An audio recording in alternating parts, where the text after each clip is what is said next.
University of Nigeria, my alma mater. Hail and rejoice for the sake of truth. Where young men and women do seek for knowledge. And I feel privileged to be given the opportunity to be the lecturer at this event, the 48th lecturer of the Convocation ceremony.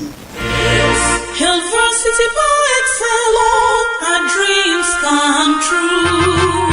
Hail and rejoice for the giants are ways. My alma mater, my alma mater. Noble are thy roots and thy ideals, and great art thou in science and in arts, in all the realms of learning, thou art awesome line. University of Nigeria, my alma mater. Hail and rejoice for her lofty plans. The varsity that is sighted on soft green hills. Hail and rejoice. As we go forth in this lecture, you will see the impact of many and many years of mismanagement of ourselves and our resources. Following the case of economic growth that failed to record a concomitant infrastructural development, and the sharp and continuous decline in crude oil production and prices, the source of revenue and foreign exchange in the economy led to a recession.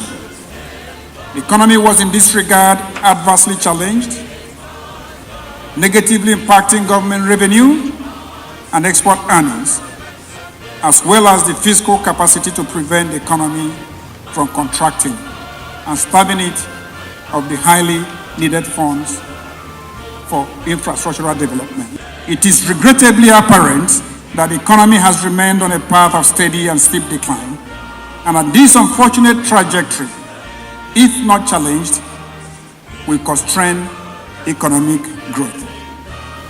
The World Economic Forum report of 2017 ranks Nigeria out of 137 countries as follows. Roads quality, 127th. Airport quality, 125th. Electricity supply, 132nd out of 137. Education system, 120th.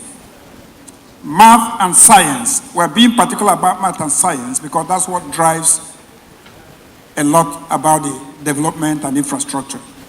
We are 118th. Innovation, 112th.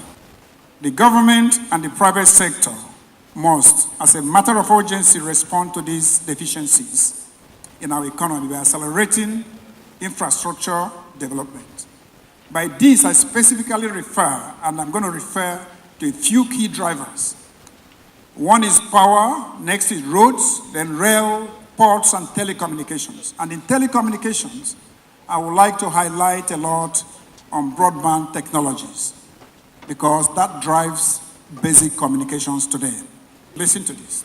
The total value of Nigeria's infrastructural stock, which is roads, rail, power, airports, waterways, telecoms, and seaports, represent only 35% of our GDP. In order to optimize the collective contribution and impact of all these mentioned sectors, Nigeria needs to invest over $3 trillion in infrastructure over the next 20 years. Where can we source this funding? It is evident that government alone cannot provide these resources. The federal government must, without delay, leverage the private sector capital in a variety of ways, such as creating special purpose vehicles for financing, creations, and drive.